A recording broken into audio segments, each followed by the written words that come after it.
Welcome to YouTube channel शिक्षा edu. तो चलिए बच्चों, आज हम एटॉमिक स्ट्रक्चर क्लास 11th का लेक्चर नंबर 9 लेके आए हैं। अभी तक हमने इसमें टोटल 8 लेक्चर हमारे चैनल पे अपलोड कर दिया। अब इसके बस 1 से 2 लेक्चर ही बाकी रह गए हैं। चैप्टर अब बिल्कुल अपने लास्ट पोजीशन पे है ये। और आज एक काफी ही इंपॉर्टेंट लेक्चर हम टॉपिक पढ़ने जा रहे हैं, श्रोडिंगर वेव इक्वेशन।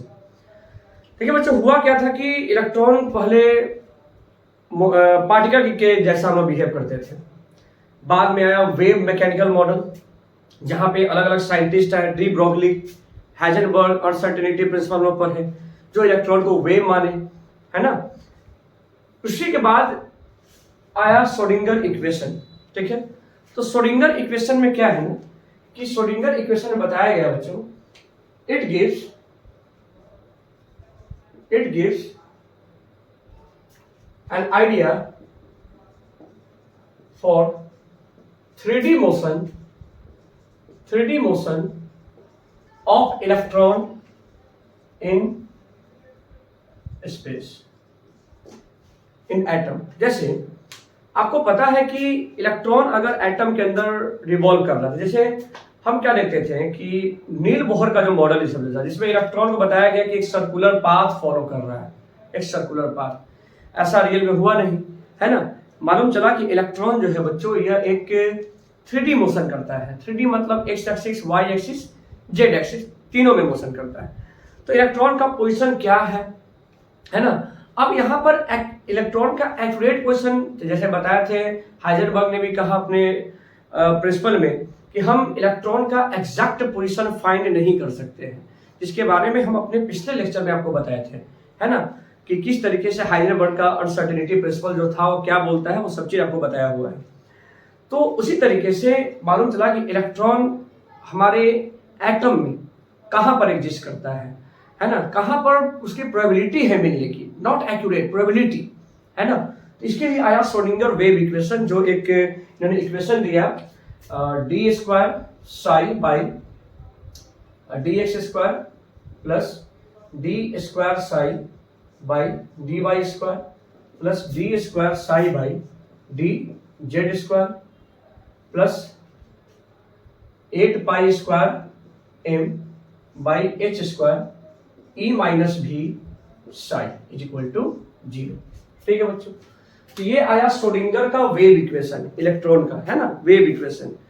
अब इस वेव इक्वेशन को सॉल्व किया गया, ठीक है, इसकी सॉल्विंग हुई।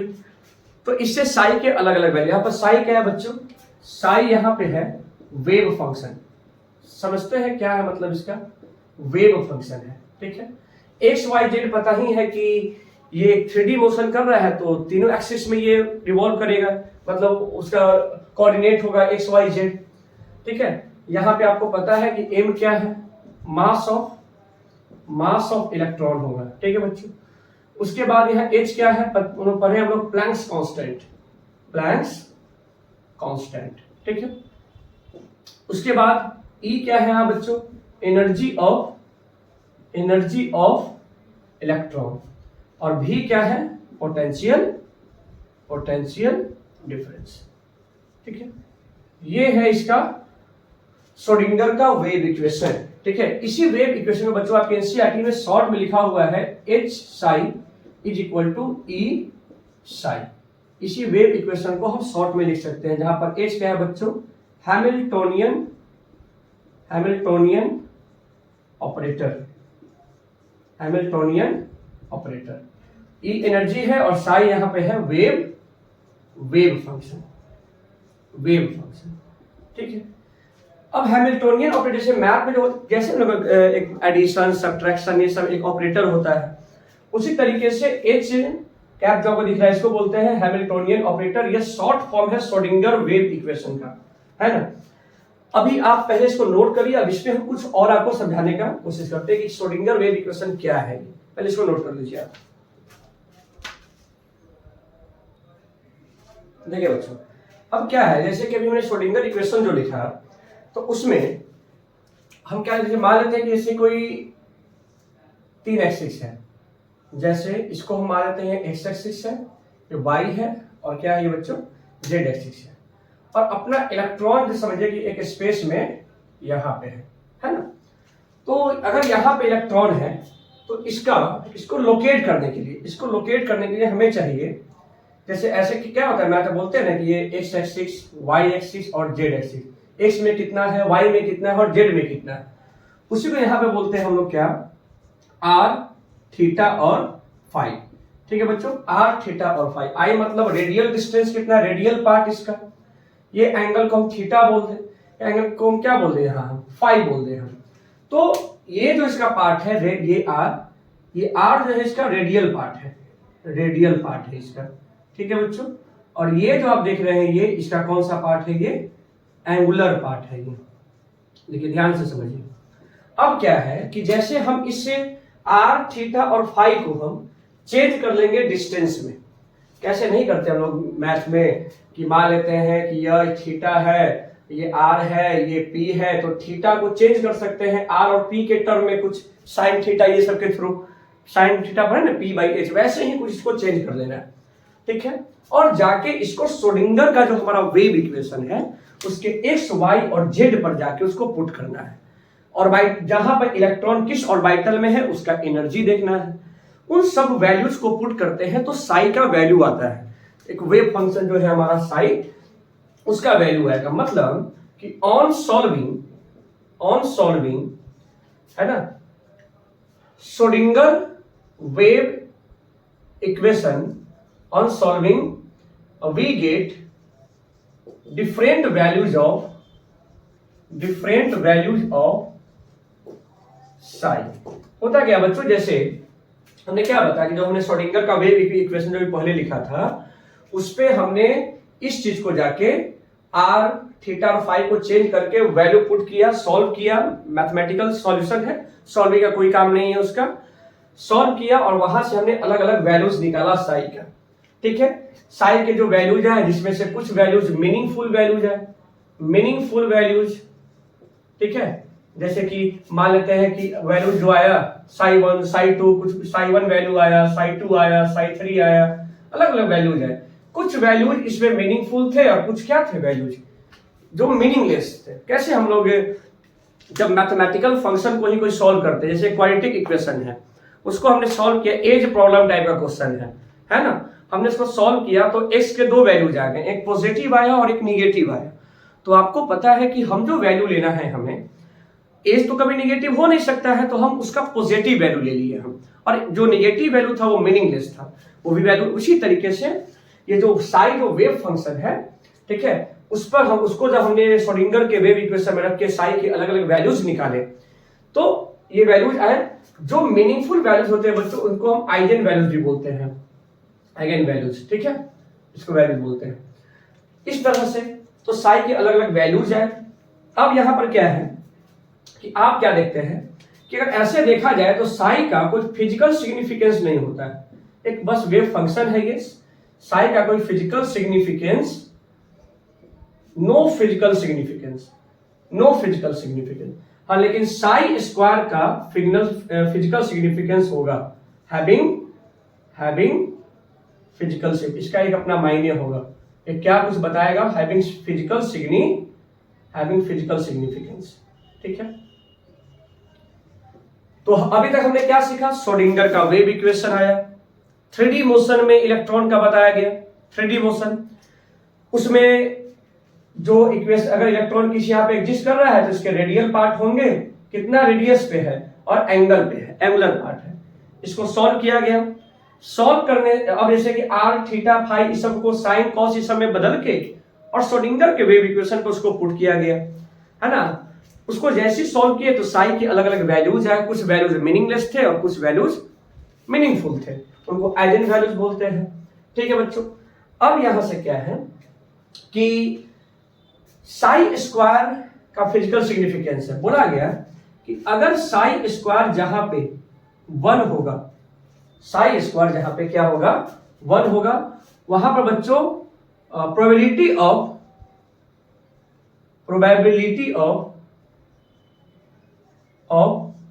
फाइंडिंग इलेक्ट्रॉन इज मैक्सिमम, वहां पर इलेक्ट्रॉन के मिलने की प्रोबेबिलिटी सबसे हाई होगी और उसी को बोलते हैं बच्चों ऑर्बिटल। क्या बोलते हैं उसको हम? ऑर्बिटल। मतलब ऑर्बिटल क्या है? ऑर्बिटल एटम के अंदर एक ऐसा रीजन है जहां पर इलेक्ट्रॉन के पाए जाने की प्रोबेबिलिटी सबसे हाई होती है। उस रीजन को हम बच्चों क्या बोलते हैं? उस रीजन को बोलते हैं हम ऑर्बिटल बोलते हैं। ठीक है, वही अगर जहां पे साई स्क्वायर 0 आ जाए उस रीजन को बच्चों हम क्या बोलते हैं? नोड बोलते हैं। ठीक है, नोड। इतना लिखिए, उसके बाद हम ऑर्बिटल और नोड का डेफिनेशन पहले बता देते हैं। पहले आप इसको नोट करिए। देखिए, तो अगर आपको हम बोलते हैं कि ऑर्बिटल क्या होता है, ऑर्बिटल, तो इसको हम क्या बोल सकते हैं? The region in an atom where probability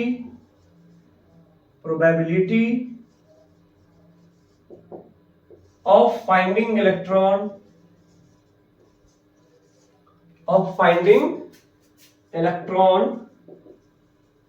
is maximum। मतलब इसको हम साई के टर्म में बोले तो जहां साई स्क्वायर टेंड्स टू 1, वो ऑर्बिटल, वहां इलेक्ट्रॉन के पाए जाने की प्रोबेबिलिटी सबसे मैक्सिमम होगी। मतलब हम एक्यूरेट नहीं बता सकते हैं कहां पे है एटम के अंदर इलेक्ट्रॉन, एक रीजन होगा जहां पे इलेक्ट्रॉन हमेशा पाया गया है ना, उस रीजन को हम ऑर्बिटल बोलते हैं। ठीक है, और दूसरा आता है क्या बच्चों? नोड। क्या आता है? नोड। इस सब पे बहुत फॉर्मूला है, नोड निकालना कैसे निकलता है ये सब भी आगे पढ़ेंगे हम लोग। नोड क्या होता है कि where finding of electron is minimum या इलेक्ट्रॉन पाया ही नहीं जाए, उस रीजन को हम क्या बोलते हैं बच्चों? नोड बोलते हैं। इसको इस टर्म बोल सकते हैं साई स्क्वायर टेंड्स टू 0, जहां साई स्क्वायर क्या हो जाए? 0 के इक्वल हो, नियरली 0, वहां पे इलेक्ट्रॉन के मिलने की प्रोबेबिलिटी बिल्कुल मिनिमम होती है। तो जैसे आपने साई देखा, साई फंक्शन जो था इसके दो पार्ट होते हैं बच्चों, एक होता है रेडियल पार्ट और एक क्या होता है इसका? Angular part. ठीक है, रेडियल पार्ट और मतलब किस रेडियस पे है और किस एंगल पे वेव फंक्शन है ना इलेक्ट्रॉन होगा। मतलब साई एक ऐसा फंक्शन, वेव फंक्शन जो दो तरह से इलेक्ट्रॉन को बताएगा, रेडियल पार्ट और एंगुलर पार्ट। अगर हम बात करते हैं साई फॉर 1s के लिए, तो 1s में केवल बच्चों क्या होता है? रेडियल पार्ट होता है। इसके पास नो एंगुलर रीजन है ना। अब s क्या है, क्वांटम नंबर क्या है, अब इसके बारे में हम लोग बात करते हैं। ठीक है, तो ये श्रोडिंगर इक्वेशन, इसका सॉल्विंग किस तरीके से हम इलेक्ट्रॉन को 3D मोशन में डिफाइन कर पाते हैं, कैसे उसमें वैल्यूज रखे गए और वहां से सॉल्व करके, जैसे अब साई को जब सॉल्व किया गया तो साई के कुछ वैल्यूज आते हैं, जैसे मान लेते हैं कि साई 212 है, साई 400 है, इस तरीके से।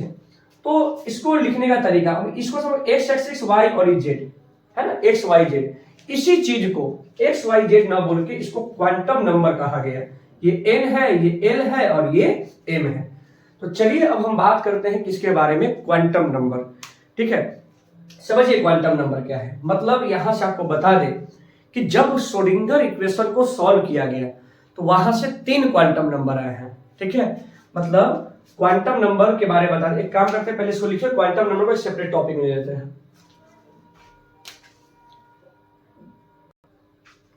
देखिए बच्चों, तो अब हम बात करने जा रहे हैं किसके बारे में? Quantum number. Very important. क्यों, क्या है क्वांटम नंबर? क्वांटम नंबर देखिए बच्चों, क्वांटम नंबर 4 होते हैं। ठीक है, 4 क्वांटम नंबर हैं, जिनमें से आपको बता दें हम कि 3 quantum number comes from Schrodinger wave equation. 3 quantum number comes from Schrodinger wave equation. हुआ क्या बच्चों, जब श्रोडिंगर वेव इक्वेशन सॉल्व किया गया तो वहां से 3 क्वांटम नंबर का जन्म आया, जो बताएगा इलेक्ट्रॉन का लोकेशन कहाँ है एटम में, है ना। और वो क्या थे बच्चों, सबसे पहला principal quantum number, principal quantum number, principal quantum number n बोलते हैं इसको बच्चों, एन से रिप्रेजेंट। दूसरा क्या है, azimuthal quantum number, azimuthal quantum number, है ना, इसको क्या बोलते हैं बच्चों, एल। और तीसरा क्या है बच्चों, magnetic quantum number, magnetic quantum number, ये होता है बच्चों एम। फोर्थ क्वांटम नंबर जिसको हम रेड से लिख देते हैं, रेड से, बस समझ जाइएगा कि ये श्रोडिंगर वेव इक्वेशन से नहीं है, ये है spin quantum number, spin quantum number, है ना, स्पिन क्वांटम नंबर। ये क्या होता है बच्चों, एस। ये रेड से का मतलब क्या है कि यह quantum number Schrodinger wave equation से नहीं है, ठीक है। अब समझिए बात को ध्यान से, जैसे कि अब अगर हमें जानना है क्वांटम नंबर क्या है, एक तीन ऐसा नंबर है जिससे हम एटम के अंदर इलेक्ट्रॉन कहाँ है वहां तक पहुंच सकते हैं। कैसे, आप देखते हैं कि मान लेते हैं कि अगर हमें आपके यहां तक पहुंचना है, ठीक है, तो हमें कुछ बेसिक इंफॉर्मेशन चाहिए आपके बारे में। आप किस स्टेट से हैं, ये हो गया, आप किस डिस्ट्रिक्ट से हैं, हमें वहां जाना होगा, किस गांव से है और किस मोहल्ले से है। ये चार चीज अगर हमें पता हो तो हम आप तक पहुंच सकते हैं, ठीक है। अगर हमको आपको स्कूल में लोकेट करना है, आप स्कूल में कहाँ है, चलिए और एग्जांपल, तो हमें सबसे पहले आपके स्कूल का नाम पता होना चाहिए। तो स्कूल का नाम तो मान लेते, तो वो हो गया प्रिंसिपल क्वांटम नंबर। अब आप किस क्लास में हैं, तो आपका क्लास मालूम चल गया हमें, आप 11th क्लास में है। आपका सेक्शन क्या है ना, तो सेक्शन जो हो गया वो आपका मैग्नेटिक क्वांटम नंबर हो गया, और आपका रोल नंबर क्या है उसमें, तब हम आप तक इजिली हम आप तक पहुंच जाएंगे हम वहां, है कि नहीं। तो यही बात है बच्चों कि क्वांटम नंबर के थ्रू ये एक ऐसा नंबर है जिससे कि हम एक एटम के अंदर इलेक्ट्रॉन कहाँ एग्जिस्ट कर पा रहा है, उसकी प्रोबेबिलिटी क्या है, उस रीजन में हम पहुंच सकते हैं। इसके लिए हमें ये चार क्वांटम नंबर चाहिए होते हैं। इनमें से तीन quantum number Schrodinger wave equation से है, और फोर्थ क्वांटम नंबर अपना स्पिन क्वांटम नंबर ये श्रोडिंगर वेव इक्वेशन से नहीं है। ये भी ऑब्जेक्टिव में क्वेश्चन हो सकता है, which of the following quantum number not comes from the Schrodinger wave equation, तो क्या है वो, स्पिन क्वांटम नंबर, ठीक है। अब बारी बारी से हम सबके बारे में पढ़ते हैं। सबसे पहले स्टार्ट करने जा रहे हैं किसके बारे में, कि कौन सा क्वांटम नंबर की क्या सिग्निफिकेंस है, क्या करता है वो। सबसे पहले क्या है बच्चों, प्रिंसिपल क्वांटम नंबर, है ना, जिसको कि हम लोग रिप्रेजेंट करते हैं किससे बच्चों, एन से, ठीक। देखिए प्रिंसिपल क्वांटम नंबर सबसे पहले क्या आता है, ये आपको बताएगा एनर्जी ऑफ ऑर्बिट देगा ये आपको, है ना, कि मतलब एनर्जी ऑफ इलेक्ट्रॉन, समझ लीजिए energy of electron in orbit में इलेक्ट्रॉन की एनर्जी क्या है। प्रिंसिपल क्वांटम नंबर हम लोग पहले भी देखते थे, जो कि फर्स्ट ऑर्बिट, सेकेंड ऑर्बिट होता है ना, थर्ड ऑर्बिट, के एल एम एन, जो नील बोहर ने भी दिया है। कैसे रिप्रेजेंट करते हैं इसको, हम represent by n equal to 1 2 3 4 और के एल एम, इस तरीके से रिप्रेजेंट करते हैं, ठीक है बच्चों।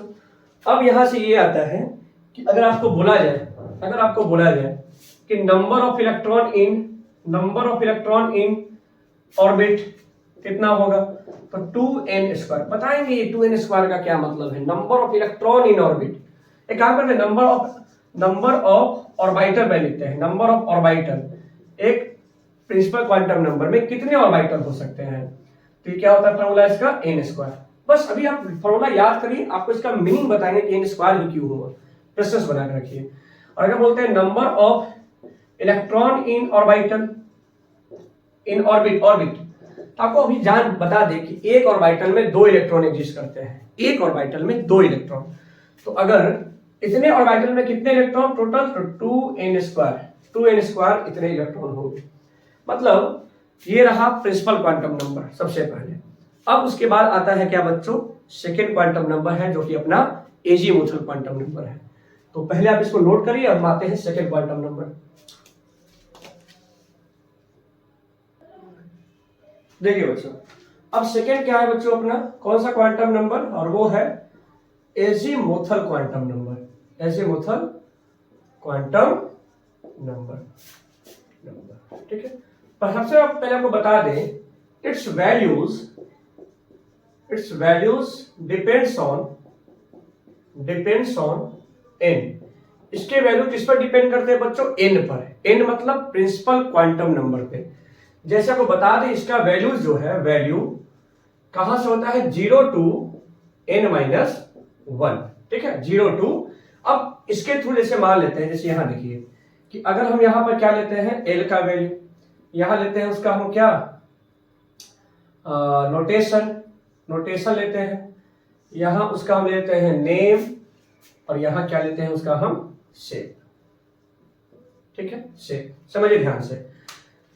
एजीमुथल क्वांटम नंबर से हमें इसके वैल्यूज एन पर डिपेंड करते हैं। और आपको एक इंपॉर्टेंट पॉइंट बता दें, it gives the shape of subshell. ये किसका शेप देगा? ये सबसेल का। जैसे वही देखिए, जैसे कि अगर हम बात करते हैं एल का वैल्यू अगर 0 आता है तो इसको नोटेशन एस होता है। अगर एल का वैल्यू 1 होगा तो इसको बच्चों पी बोलेंगे, पी सबसेल। अगर एल का वैल्यू 2 होगा तो इसको हम लोग डी सबसेल। अगर एल का वैल्यू 3 है इसका मतलब ये एफ सबसेल। ये नंबर है, ये 0 का मतलब एस नोटेशन, एस सबसेल। 1 का मतलब पी, 2 का मतलब डी, और 3 का मतलब पी का। एस का मतलब क्या होता है बच्चों? यहाँ एस, जैसे कि यहाँ पे हम क्या बोल सकते हैं इसमें? एस सबसेल का मतलब जैसे जस्ट ये, तो एस का मतलब यहाँ पे क्या होता है बच्चों? शार्प। कभी कभी कोई एक नॉर्मल सा चीज भी दिमाग से निकल जाता है ना। इतना ज्यादा क्लास करना पड़ता है, हमारा ऑफलाइन है, ऑफलाइन क्लास करिए 11th 12th का, फिर उसके बाद ऑनलाइन थोड़ा सा माइंड होता है, कभी एक नॉर्मल सी बात जो होगी आपके दिमाग में उस समय नॉक नहीं करता। चलो खैर कोई बात नहीं है, हम भी एक इंसान ही है। पी क्या है? पी मतलब प्रिंसिपल है ना बच्चों, प्रिंसिपल। डी का मतलब क्या होता है बच्चों? डिफ्यूज्ड है ना। और एफ का मतलब क्या है? फंडामेंटल। ये अपना इसी से नाम बना है इसका, एसपीडीएफ, जो कि आप सुने भी होंगे। अगर बच्चों एस है तो शार्प है, इसका शेप होता है बच्चों स्फेरिकल। कैसा शेप होगा इसका? स्फेरिकल। मतलब बात तो समझिए कि अगर एक एजीमुथल क्वांटम नंबर एल 0, इसका सबसेल एस और उसका शेप स्फेरिकल होता है। अगर 1 है बच्चों तो ये होता है डम्बल शेप का, डम्बल। अगर ये 2 है बच्चों तो इसका मतलब ये है डबल डम्बल है ना, डबल डम्बल। सब शेप का याद रखना है आपको, डबल डम्बल। और ये काफी कॉम्प्लेक्स होता है। ठीक है बच्चों, जैसे कि अगर बात करें एस सबसेल का, तो अगर बिल्कुल गोल है ऐसा शार्प है ना, तो एस सबसेल बोलते हैं इसको हम। कौन सा सबसेल? S subshell. ठीक है, अगर ये बच्चों ऐसे डम्बल शेप का है कुछ ऐसा है ना, इसको क्या बोलेंगे हम? P subshell. ये क्या होगा बच्चों? P subshell. ठीक है बच्चों, अगर ये क्या है? डबल डम्बल में है इस तरीके से, डबल डम्बल है ना ये। ठीक है, एक्स और वाई है तो इसको क्या बोलेंगे बच्चों हम? F subshell. ऐसा होता है डबल डम्बल में होता है एफ सबसेल, और सॉरी डी सबसेल। और एफ सबसेल काफी कॉम्प्लेक्स है, आप इतना ही समझिए पहले।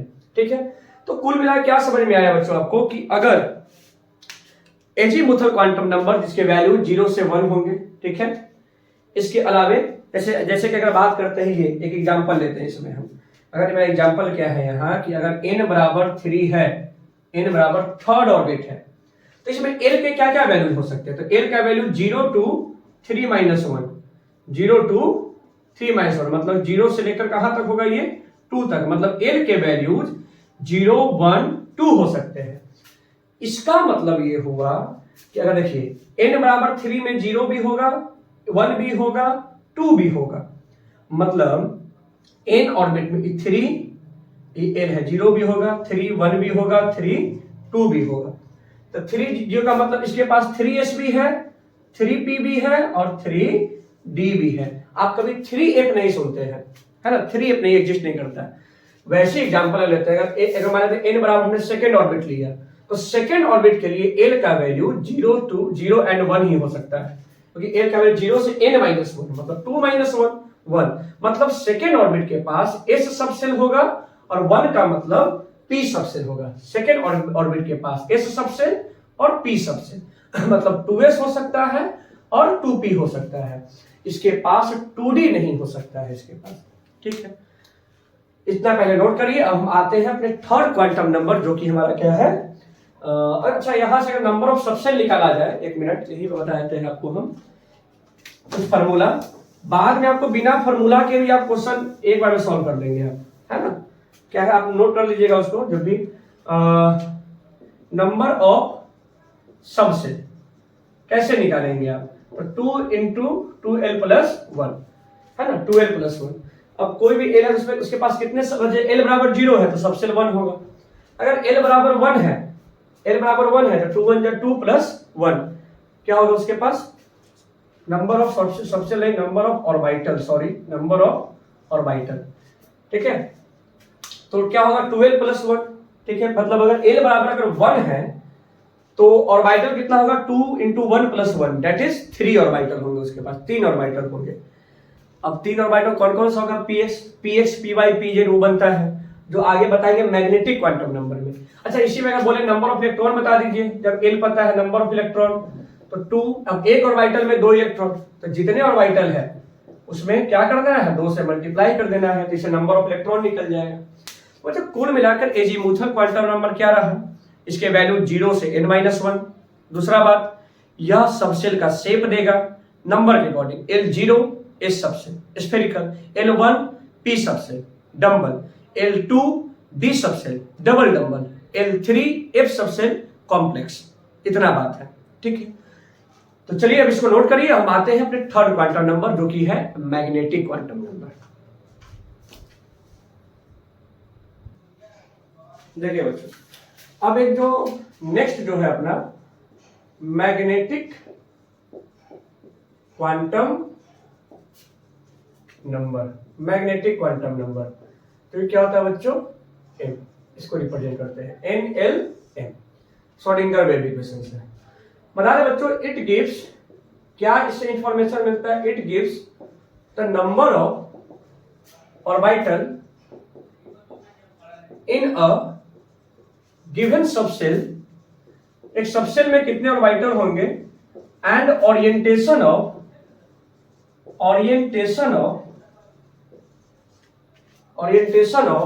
द ऑर्बिटल, और उस ऑर्बिटल का ओरिएंटेशन बताएगा ये। ठीक है, इसका वैल्यू जो होगा बच्चों, इट वैल्यूज कहां से, -l टू l, इसके वैल्यूज कहां से होते हैं, -l से l होते हैं। मैग्नेटिक क्वांटम नंबर का वैल्यूज -l टू l होगा।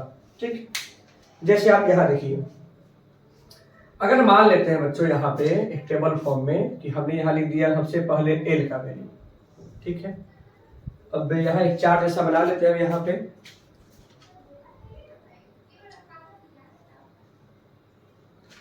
यहां l ले लेते हैं यहां पे हम। ठीक है, यहां m का वैल्यू ले लेते हैं, यहां पॉसिबल ओरिएंटेशन, ऐसा पॉसिबल ओरिएंटेशन। ठीक है, अब देखिए अगर बच्चों l का वैल्यू 0 होगा तो m का वैल्यू भी 0, क्योंकि आप l यहां कहां से कहां तक है ना, तो इस केस में पॉसिबल ओरिएंटेशन इसका कुछ नहीं होगा, इसका 0, कोई ओरिएंटेशन नहीं। और ये कौन सा सबसेल होता है, ये कौन सा सबसेल, एक काम करते हैं, यहां लिखते हैं क्या हम, सबसेल। ठीक है, और यहां क्या लिखते हैं उसका हम, पॉसिबल ओरिएंटेशन। ठीक है, L 0 पे M 0 ये, अगर L का वैल्यू बच्चों 1 है ना, तो M का वैल्यू -1 से 1, -1 to 1 मतलब -1 0 और 1, मतलब क्या होगा इसका वैल्यू -1 0 और 1।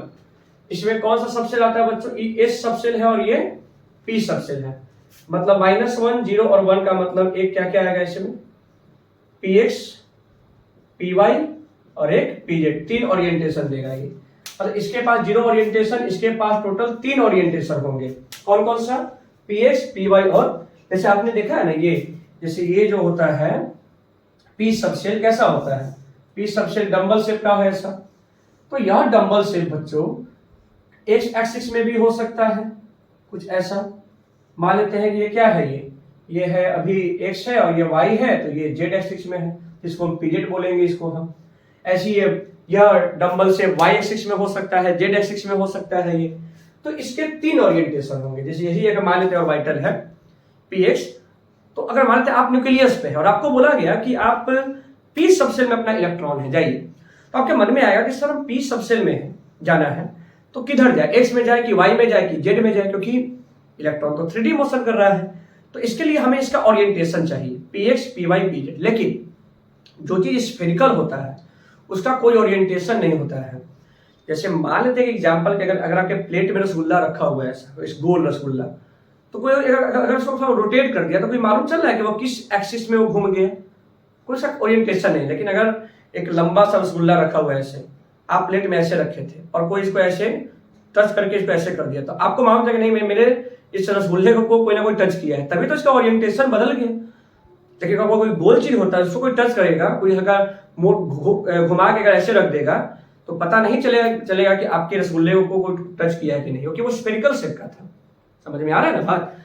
तो यही चीज है कि इस सबसेल कोई चीज स्फेरिकल है तो उसका कोई ओरिएंटेशन नहीं होता है। पी सबसेल के 3 ओरिएंटेशन होते हैं, px, py और pz। जैसे ये pz में है, ऐसी हम चाहे तो एक काम करते हैं, यहीं पर क्या कर दे हम इस तरीके से अगर बना ले यहाँ, तो ये क्या हो जाएगा, ये py हो जाएगा, ये है ना, ये सॉरी px हो जाएगा। अगर यहाँ ऐसे बना ले हम तो ये pz होगा। इस तरीके से अपना px 3 ओरिएंटेशन देता है।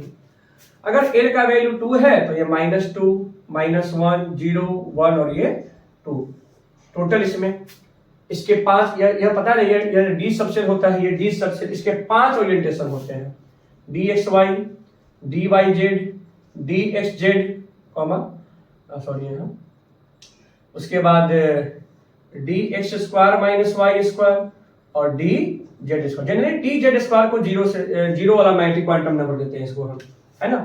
5 ओरिएंटेशन देगा ये डी सबसेल। ऐसी एफ सबसेल की बात करें हम, एफ का मतलब एल का वैल्यू 3 है ना, पीछे बताया है ना कि एल 3 का मतलब एफ सबसेल। इसके 7 ओरिएंटेशन, -3 से 3 क्या होगा, -3, -2, -1, 0, 1, 2, 3 और इसमें 7 इसके बनेंगे ओरिएंटेशन, है ना। टोटल इसमें 3, इसमें 5 और इसमें 7। उसका आपको ध्यान रखना है, नहीं रखना, आपके एनसीईआरटी में दे रखा है डायग्राम, उसको देख लीजिएगा। डी सबसेल के थोड़ा डी सबसेल के हम सारे ओरिएंटेशन को थोड़ा देख लेते हैं जल्दी में, ठीक है ना। पहले इतना जल्दी से नोट करिए, अब थोड़ा देखते हैं ऑर्बिटल। डी सबसेल का पी का तो बताइए दिए, px, py और pz में। अब डी सबसेल का कैसा होता है ओरिएंटेशन, उसको समझाने जा रहे हैं, जल्दी से नोट करिए आप इसको।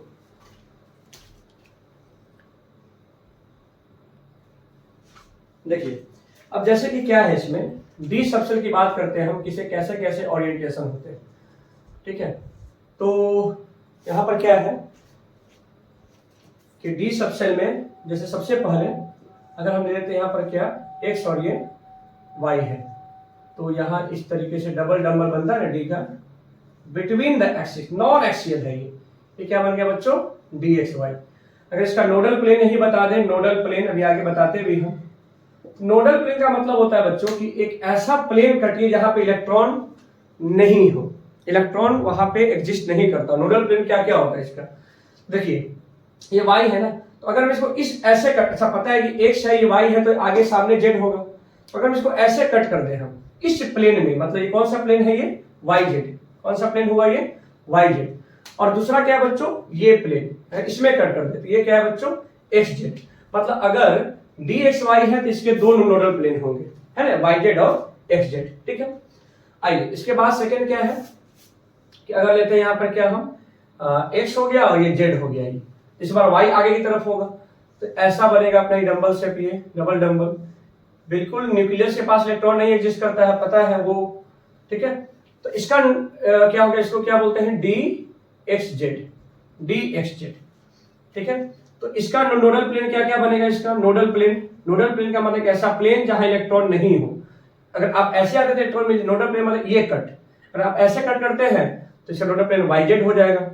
और अगर आप इसको इस तरीके से कट करेंगे आप, इसका नोडल प्लेन xy हो जाएगा इसका, ठीक है।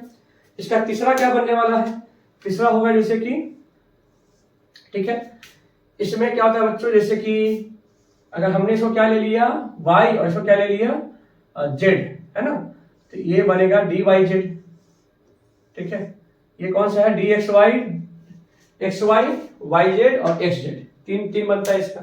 तो इसके नोडल प्लेन क्या होगा इस बार, नोडल प्लेन इसका, नोडल प्लेन इसका। तो x इस बार आगे है तो ये एक्स वाई और दूसरा क्या एक्स जेड, ये इसके नोडल प्लेन होंगे। आपसे पूछ सकता है कि डी वाई जेड का इनमें से कौन कौन सा नोडल प्लेन है, 4 ऑप्शन बना देगा, x y x z x y x z x y, कुछ भी ऐसा 4 ऑप्शन बना देगा वो। ये नोडल प्लेन को ध्यान रखना है ये, ठीक है। उसके बाद थर्ड 3 हो गया ओरिएंटेशन। ये जो है बच्चों ये दो, ये जो होता है एक्स स्क्वायर, ये क्या है बच्चों d x square minus y square, याद रखना कि ये एक्सियल होता है।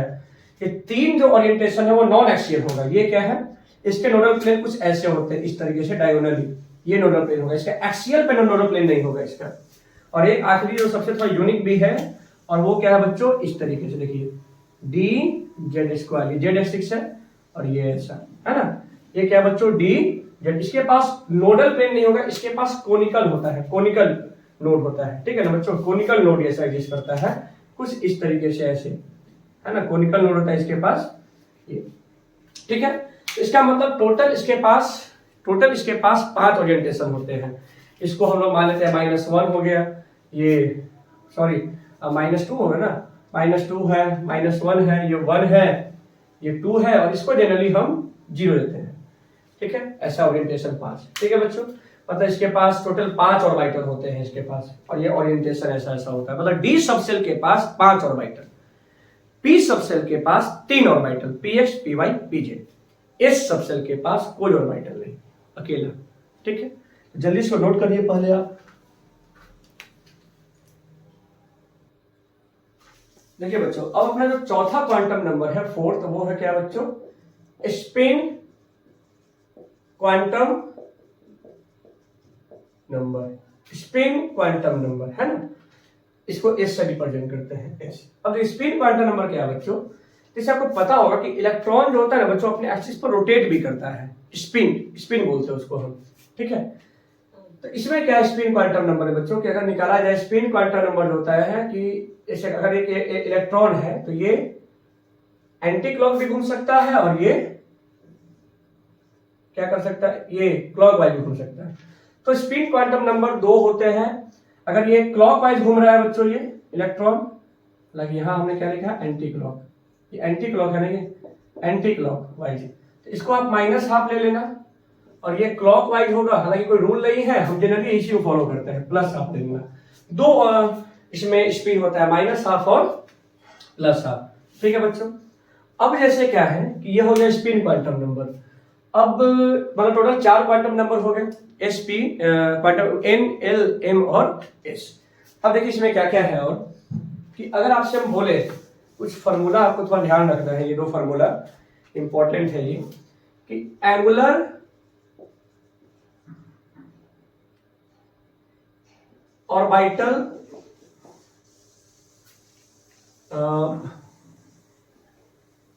मोमेंटम, हम लोग L√L into L+1 h/2π angular orbital momentum निकालते हैं, ठीक है ना। और एक क्या होता है spin angular momentum, spin angular momentum, यहाँ ऑर्बिटल एंगुलर मोमेंटम होना चाहिए था, orbital angular momentum. Spin angular कैसे निकलता है, √S इंटू S+1 h/2π। इसको हम चाहे तो ऐसे भी बोल सकते हैं, यहाँ h/2π को इस तरीके h टाइप के भी लिखते हैं इसमें हम, है ना। तो ये हो गया स्पिन एंगुलर मोमेंटम, जहां पे s क्या होता है टोटल स्पिन, s क्या है यहाँ पे टोटल स्पिन, ठीक है। कि s का मतलब उसमें कितना है, जैसे कि बताएंगे अभी, ये सब ऑर्बिटल इसमें है, 1 है 2 है, इसमें 3 है, +12 तो 3½ हो गया, 3/2। तो s का वैल्यू यहाँ पे क्या हो गया +3/2। तो ये हो गया, यहाँ पर 3/2 पुट करके हम यहाँ क्या निकाल सकते हैं, इसका स्पिन एंगुलर मोमेंटम, ठीक है। तो ये 2 फार्मूला आप याद रखिए, इस पर क्वेश्चन आएंगे, आप करवाएंगे इस पे हम, ठीक है ना। पहले इसको नोट करिए फार्मूला। देखिए बच्चों, तो हमने अभी जाना क्वांटम नंबर 4 के बारे में, कौन सा क्वांटम नंबर में क्या रहता है, ठीक है। जैसे देखिए मैंने कुछ फार्मूला बताया था, 2n² n², है ना। तो उसको कैसे समझिए आप, फॉर्मूला कैसे बना। जैसे अगर आपको बोल दे हम कि n बराबर 3 में n बराबर थर्ड ऑर्बिट में कितने इलेक्ट्रॉन होंगे, पता ना फॉर्मूला है 2n² से कितने ऑर्बिटल होंगे, तो आप बोलते थे क्या कि सर इसमें टोटल n² ऑर्बिटल होगा, n²। कैसे आया वो समझिए। अगर बच्चों n बराबर 3 है तो l का वैल्यू 0 1 2 कैसे पता चला, क्योंकि l का value 0 to n minus 1। l 0 होने का मतलब 3s है, इसका मतलब 3p है और उसके पास 3d है। अब s के पास बच्चों कोई ओरिएंटेशन नहीं है, ठीक, ये 3s हो गया। p के पास बच्चों 3 ओरिएंटेशन होता है, px py और ये pj, मतलब इसके पास 3 ऑर्बिटल हो गए। d के पास बच्चों टोटल कितने ओरिएंटेशन होते हैं, 5, बना के दिखाए थे ना 3d का। क्या हो गया, dxy dyz dxz dx² minus y² और d इसी को नंबर में बोल सकते हैं -1 0 1 और इसको -2 -1 और इसको 1 2 और इसको 0, है ना। तो आप देखिए कितने ऑर्बिटल, जितने बॉक्स है 1 2 3 4 5 6 7 8 9, मतलब 9 ऑर्बिटल हुए, ठीक है।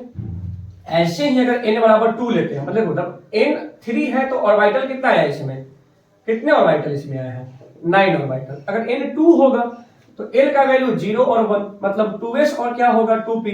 तो 2s के लिए एक बॉक्स होगी, s के पास कोई ओरिएंटेशन नहीं है, बस एक ही ऑर्बिटल होगा।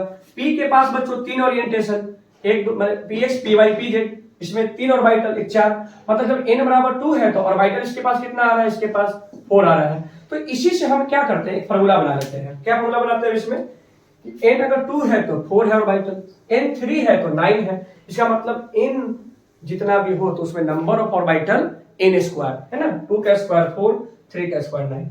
अब आपको बता दें कि इस एक ऑर्बिटल में 2 इलेक्ट्रॉन होते हैं अपोजिट स्पिन के साथ। याद रखिएगा कभी भी इसमें इसके अंदर जो इलेक्ट्रॉन जो होगा एक ऑर्बिटल में, वो इलेक्ट्रॉन कैसे रहते हैं, अपोजिट स्पिन। मतलब अगर ये इलेक्ट्रॉन बच्चों +½ को दिखा रहा है, ये क्या -½ को, मतलब अगर एक ऑर्बिटल में 2 इलेक्ट्रॉन होते हैं तो एक अगर क्लॉकवाइज घूम रहा है तो दूसरा एंटी क्लॉक। ऐसा क्यों होता है, सेम स्पिन में क्यों नहीं हो सकते हैं। अब आपको पता है कि ऑर्बिटल में 2 इलेक्ट्रॉन है, अगर 2 इलेक्ट्रॉन अगर ऑर्बिटल में है तो उनके बीच में होता है इलेक्ट्रोस्टैटिक फोर्स ऑफ रिपल्सन, वो एक दूसरे को रिपेल करेगा। और अगर इलेक्ट्रॉन के बीच में रिपल्सन है तो इससे उस एटम ऑर्बिटल में स्टेबिलिटी नहीं आ पाएगा। ऑर्बिटल में स्टेबिलिटी नहीं आने का मतलब पूरे एटम में स्टेबिलिटी नहीं है, तो उसके अंदर स्टेबिलिटी बना रहे तो वो इलेक्ट्रॉन ऑपोजिट स्पिन के साथ होते हैं। एक तो पता है कि इलेक्ट्रॉन अगर एक क्लॉकवाइज घूम रहा है इलेक्ट्रॉन, और दूसरा इलेक्ट्रॉन क्या घूम रहा है, ये क्लॉकवाइज, और ये क्या हो गया, ये एंटी क्लॉक। तो आपने पढ़ा है क्लॉक फेस रूल में कि हमारे तो ऊपर नॉर्थ पोल बन रहा है, नीचे साउथ पोल। जब ये क्लॉक घूम रहा है तो ऊपर साउथ पोल बन रहा है तो नीचे नॉर्थ पोल। तो अब आप क्या देखते हैं, इसके बीच में 2 टाइप का फोर्स हो गया। एक हो गया electrostatic force of repulsion, electron का नेगेटिव चार्ज रिपेल करेगा इसको, लेकिन इसके ऊपर ये जो पोलैरिटी जो है मैग्नेटिक फील्ड टाइप का NS, और ये अपोजिट पोल्स के साथ है तो ये एक दूसरे को अट्रैक्ट करता है। तो यहाँ पे मैग्नेटिक फोर्स जो है अट्रैक्शन वो डोमिनेट कर जाता है किस पर, इलेक्ट्रोस्टैटिक फोर्स ऑफ रिपल्सन पे, जिसके कारण यह दोनों इलेक्ट्रॉन एक ऑर्बिटल में एग्जिस्ट कर पाते हैं। अगर ये सेम स्पिन के साथ होता, अगर ये भी एंटी क्लॉक ही घूमता तो यहाँ भी नॉर्थ यहाँ south, as like this, north north repulsion और इलेक्ट्रोस्टैटिक फोर्स ऑफ रिपल्सन तो हो ही रहा है। जब दोनों रिपल्सिव फोर्स ही आ जाएगा तो फिर एक ऑर्बिटल में 2 इलेक्ट्रॉन एग्जिस्ट नहीं कर पाएंगे। तो यही कारण है बच्चों कि एक इलेक्ट्रॉन एक ऑर्बिटल में जब भी 2 इलेक्ट्रॉन होगा तो वो हमेशा अपोजिट स्पिन के साथ होते हैं। ठीक है, समझ में आया ये तरीका क्या है ये। हाँ, तो जो अपवर्ड होता है एरो उसको +½ मतलब क्लॉकवाइज, ये एंटी क्लॉकवाइज, ऐसे रिप्रेजेंट करते हैं। ठीक है बच्चों, पढ़ेंगे इसके बारे में आगे हम लोग, स्पिन मल्टीप्लिसिटी हर्ट्ज रूल, ये सब क्या क्या आया है, पहले इतना समझिए। अब देखिए इसमें और क्या क्या बात है, जैसे कि और ये हो गया। अब हम आपको बताने जा रहे हैं इसमें कि कोई, जैसे मैंने फार्मूला बताया था 12+1 कि number of orbital in a subset, number of orbital in a subset. जैसे बोलते थे बताइए L बराबर 3 में कितने ऑर्बिटल, तो क्या होता है, तो फार्मूला 2 × 3 + 1 4 4 2 जा सॉरी 12+1 था ना, यानी कि 2 × 3 + 1 दैट इज 7 होता भी है, देख लीजिए आप इसका। L बराबर 3 का मतलब F ऑर्बिटल, F सबसेट, और F सबसेट में देखिएगा पीछे 4 बनाए थे बॉक्स में हम, टोटल 7 ओरिएंटेशन होते हैं उसके, है ना, तो इसका मतलब 7 हो गए। तो इस तरह से आपको अब 7 ओरिएंटेशन मतलब 7 ऑर्बिटल और 7 ऑर्बिटल और एक ऑर्बिटल में 2 इलेक्ट्रॉन, तो टोटल इसमें 7 टू 14 इलेक्ट्रॉन। ठीक है बच्चों, तो ये रहा। ठीक है, अब हम कुछ बात कर लेते हैं किसके बारे में, जैसे ये ऑर्बिटल हो गया। अब हम फार्मूला में आगे आते हैं, नोड के बारे में समझ लेते हैं। फिर से कुछ और फार्मूला में क्या क्या है नोड में। देखिए बच्चों, नोड क्या है, मैं भी जस्ट बताया था नोड कि नोड जो होते हैं बच्चों, एक ऐसा रीजन है एटम के अंदर जहां इलेक्ट्रॉन के पाए जाने की प्रोबेबिलिटी मिनिमम ना बिल्कुल नहीं होती है, उस रीजन को नोड कहते हैं। ठीक है, तो नोड बच्चों दो टाइप के होते हैं। एक होता है रेडियल नोड, क्या होता है, जो रेडियस के अकॉर्डिंग होता है, रेडियल नोड। अब इसका फार्मूला याद रखिएगा आप लोग, n माइनस l माइनस 1। ठीक है, और दूसरा क्या होता है बच्चों, एंगुलर नोड। क्या होता है, एंगुलर नोड। इसका क्या होता है फार्मूला, सीधा l। अगर बोलेंगे टोटल नोड बताइए कितने होंगे एक ऑर्बिटल में, टोटल नोड तो n minus l minus 1 plus l, add कर दीजिए, l से l कट गया मतलब कि n माइनस 1, ये टोटल नोड होते हैं। जैसे कि अगर आपसे पूछा जाए बताइए 2s के पास कितने नोड है, तो सबसे पहले आपको बता दें कि 2s के पास केवल एंगुलर रेडियल नोड है, इसके पास एंगुलर नोड। एंगुलर नोड मतलब जो एंगल स्पेसिफिक हो। क्या मतलब है समझिए, जैसे जैसे यहाँ देखिए, हमें पता है कि यह एक इलेक्ट्रॉन, ये न्यूक्लियस है। ठीक है, तो इस ऑर्बिटल कैसे बनता है, मतलब चूंकि इलेक्ट्रॉन वेव है, तो जब जब हमें जहां जहां इलेक्ट्रॉन मिला है इस रीजन में, वहां वहां हम डॉट करते चले गए। तो हम जब पूरे को डॉट किया तो हमने क्या देखा कि यह एक खास शेप में है, और इस शेप को हम क्या बोल रहे हैं बच्चों, स्फेरिकल शेप। ठीक है, उसके बाद हम क्या देखें कि कुछ डिस्टेंस के बाद इलेक्ट्रॉन नहीं मिल रहा है, और उसके बाद हमें यहां से क्या मिल रहा है, ये फिर से हमें इलेक्ट्रॉन मिलना शुरू हो गया यहाँ पे। इसका मतलब जिस रीजन में यहां जो इलेक्ट्रॉन नहीं मिला है यही क्या कहलाएगा, नोड। और यह क्या है, रेडियस स्पेसिफिक है। देखिए अगर आप यहाँ पे हैं, आप इधर भी जाएंगे तो नोड मिल जाएगा, यहां भी जाएंगे नोड मिल जाएगा, यहां भी जाएंगे नोड मिल जाएगा। मतलब रेडियस के अकॉर्डिंग कहीं भी जाइए आपके पास आपको क्या मिल जाएगा, नोड मिलेगा। इसका मतलब यह रेडियल नोड होता है। तो रेडियल नोड कैसे निकलेगा 2s का, तो n माइनस l माइनस 1, तो क्या बोलेंगे आप इसको, n क्या है इसका 2 माइनस l क्या है, अगर s सबसेल है तो l इसका 0 होगा माइनस 1। इसका मतलब इसके पास एक ही नोड होगा, वो भी रेडियल। इसके पास एंगुलर नोड नहीं होंगे क्योंकि l 0 कोई एंगुलर नोड नहीं। ठीक है, टोटल नोड भी कितना आएगा इसके पास 1, आप डायरेक्ट में निकाल सकते थे 2 माइनस 1, है ना। अब देखिए p सबसेल के बारे में बात करते हैं।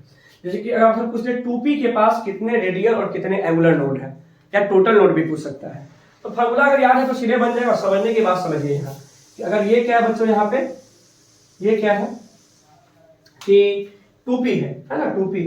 तो 2p में आप यहाँ पर क्या ध्यान से देख रहे हैं कि यह इस बार बच्चों यहाँ पे ये जो आप देख रहे हैं, ये आप जैसे कि न्यूक्लियस की किसी खास एंगल पे अगर आप जाते हैं, इस एंगल पे अगर आप जा रहे हैं तो आपको इलेक्ट्रॉन मिल जा रहा है, लेकिन अगर आप इस एंगल पे जाएंगे तो इलेक्ट्रॉन नहीं मिलेगा, या इस एंगल पे जाएंगे तो इलेक्ट्रॉन, फिर आप इस एंगल पे आए तो इलेक्ट्रॉन मिल जाता है। इसका मतलब यह कैसा नोड रिप्रेजेंट कर रहा है, ये रिप्रेजेंट कर रहा है एंगुलर नोड, है ना। रेडियल नोड अगर आप निकालेंगे फॉर्मूला से, देखिए 2 माइनस, क्योंकि इसका 2p का बोले है ना, तो 2 माइनस p का मतलब 1, l का वैल्यू 1 माइनस 1 दैट इज 0। कोई इसके पास रेडियल नोड नहीं होगा।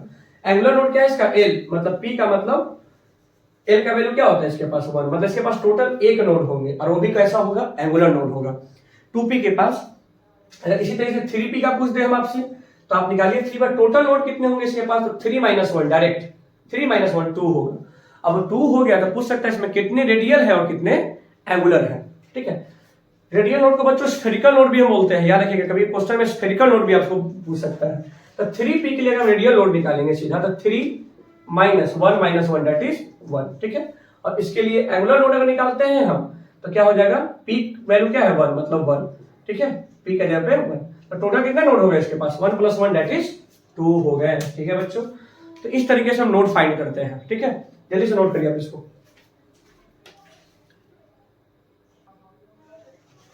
चलिए बच्चों, अब कुछ हम लोग इसमें कुछ क्वेश्चन कर लेते हैं हम लोग। ठीक है, जैसे कि अगर क्वेश्चन है, सबसे पहला आपके एनसीईआरटी में भी क्वेश्चन है कि which of the following represent the correct set of quantum number, correct set of quantum number for 4d electron. Electron बच्चों 4d में है, इसमें ऑप्शन 1 है 4 3 2 प्लस हाफ, ऑप्शन 2 है 4 2 1 0, ऑप्शन 3 है 4 3 माइनस 2 एंड प्लस 1/2, और ऑप्शन 4 क्या है 4 2 1 और माइनस 1/2, है ना। ये 4 है क्वांटम नंबर। 4D का पूछ रहा है आपसे, NLMS है ये। अब देखिए सबसे कितना आसान क्वेश्चन है। 4D का मतलब n बराबर 4, D का मतलब L बराबर क्या, अरे बताया है ना, L0 का मतलब S, L1 का मतलब P, L2 का मतलब D, मतलब L का वैल्यू 2 हो गया। अब M का वैल्यू जो होता है बच्चों -2 से 2, M का वैल्यू -2 से 2, है ना। इसका मतलब -2 भी हो सकता है, -1 0 1 2 सब होगा। तो इसमें हम कोई भी ले सकते हैं इसमें, इसके बीच का। और L क्या ले सकते हैं, प्लस हाफ या माइनस हाफ। तो चेक करिए 4 3, नहीं ये ऑप्शन गलत हो गया।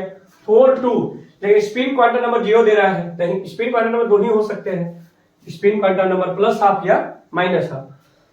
अब देखिए 4 3, 4 है 3, ये भी गलती हो गया। 4 2 1 और -1, ये भी क्या, ये ऑप्शन क्या हो जाएगा, सही हो जाएगा इसका, है ना। ये सेट ऑफ क्वांटम नंबर। कभी आपसे ऐसा क्वेश्चन दे सकता है कि कौन सा क्वांटम नंबर इसमें सही नहीं है। वेट, हाँ तो जैसे कि कोई 4 सेट दे देगा आपको, आप पूछे which of the following set of quantum number is not correct. आपके एनसीईआरटी में question 4 3 2 minus half, 4 4 -2 plus half, ऐसा दे दिया एक मिनट के लिए, है ना। आपसे पूछे इसी में बताइए इन दोनों में कौन करेक्ट है। तो ये n है, ये L है, ये M है और ये S है। ये दे दिया ऑप्शन 4 2 -1 एंड प्लस हाफ, ये 3 2 -1 और माइनस हाफ। चारों में से कौन क्वांटम नंबर पॉसिबल नहीं है, तो सीधा आंसर यही हो जाएगा। क्यों, कभी भी n और L का वैल्यू सेम नहीं हो सकता है, क्योंकि आपने पढ़ा है कि L का वैल्यू 0 -1, सॉरी L का वैल्यू जो होता है 0 to n-1। अगर n 4 लिए हैं तो L का मैक्सिमम वैल्यू 3 तक ही जा सकता है, जबकि यहाँ L तो 4 लिख रहा है, तो ऐसा पॉसिबल नहीं है। बच्चों इसके लिए हम सारे क्वेश्चन के लिए एक सेपरेट लेक्चर बनाने वाले हैं PYQ, जहां पे जेई और नीट के सारे क्वेश्चंस, कुछ अच्छे क्वेश्चन करवाएंगे हम, ठीक है। तो अब हम जैसे कि आज के टॉपिक में हमने पढ़ा श्रोडिंगर वेव इक्वेशन और क्वांटम नंबर। तो ये क्वांटम नंबर पे क्वेश्चन है, आप बनाइए। इसका डीपीपी हम ऑलरेडी हम अपने टेलीग्राम के चैनल पे अपलोड कर चुके हैं, जाके उसको सॉल्व करिए आप उसको, ठीक है। अभी एक दो क्वेश्चन देख लेते हैं श्रोडिंगर वेव इक्वेशन का। कितना आसान क्वेश्चन आता है श्रोडिंगर वेव इक्वेशन से, बस देखिए जल्दी से। देखिए पहले इसको हम मिटा लेते हैं, इसको हम, और एक क्वेश्चन बना लेते हैं श्रोडिंगर वेव इक्वेशन का।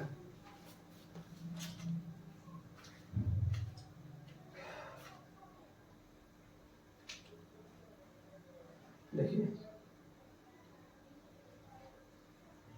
एक क्वेश्चन क्या है, क्वेश्चन फॉर 3s ऑर्बिटल के लिए वेव फंक्शन दे दिया है 3s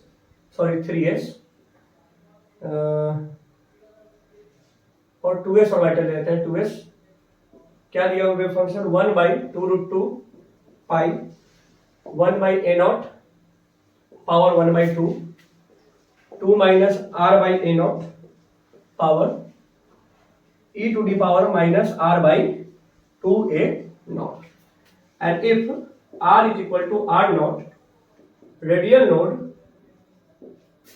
node is formed. Find r0 in terms of a0, है ना। कितना आसान क्वेश्चन लिखिए। यह एक वेव फंक्शन दिया हुआ 2s ऑर्बिटल के लिए, है ना। और आपसे क्या पूछ रहा है कि रिलेशन बताना है आपको r0 और a0 में, ठीक है। r0 डिस्टेंस पर एक नोड है, ठीक। बात पता है, जब क्वेश्चन देखने में बहुत खतरनाक लगता है, इसका सॉल्यूशन बहुत आसान है ना। कहने का मतलब आपको पता है कि जहां पे नोड होता है वहां पे साई स्क्वायर क्या होता है, 0। मैंने बताया है साई स्क्वायर 0, वहां पे नोड, इसका मतलब साई भी 0। तब एक बात ये बताइए, ये पूरा टर्म को 0 होना है तो ये सारे टर्म तो कांस्टेंट है, यही अगर टर्म 0 हो जाए तो पूरा ये वेव फंक्शन जो है ये क्या हो जाएगा, 0 हो जाएगा। इसका मतलब कि 2 minus r/a0 is equal to 0। Then यहां से r/a0 is equal to 2, then r is equal to 2a0। तो r किसके इक्वल है, r0, तो r0 is equal to 2a0। यही आ गया रिलेशन। 4 ऑप्शन होगा, आपको उसमें टिक कर देना है है ना। तो इसमें बच्चों यही सब क्वेश्चन रहेगा आज के लिए, हमारे इस लेक्चर में इतना ही रहेगा आज। अब अपने नेक्स्ट लेक्चर में मिलते हैं हम लोग, जहाँ पे पढ़ेंगे इलेक्ट्रॉन की फिलिंग कैसे होती है ऑर्बिटल में, अफबाउस प्रिंसिपल के बारे में, क्या है पॉली एक्सक्लूजन प्रिंसिपल, हंस रूल, क्या होता है मैग्नेटिक मोमेंट, है ना। ये सारे टॉपिक्स अपने हम नेक्स्ट लेक्चर में कंप्लीट करेंगे। और नेक्स्ट लेक्चर में ही क्वांटम नंबर और भी जो क्वेश्चन, उसमें भी कुछ क्वेश्चन करवाएंगे।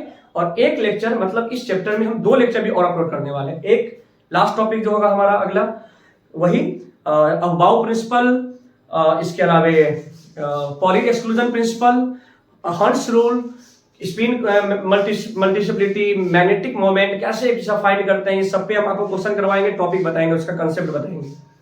और लास्ट एक लेक्चर में हम PYQs करेंगे जेई और नीट के, कौन कौन से क्वेश्चन आए हुए, अच्छे क्वेश्चन उस पर करने वाले हैं, और फिर ये चैप्टर हमारा कंप्लीट हो जाएगा। ठीक है बच्चों, तो ठीक है, आज के इस लेक्चर में इतना ही रहेगा। Thank you so much.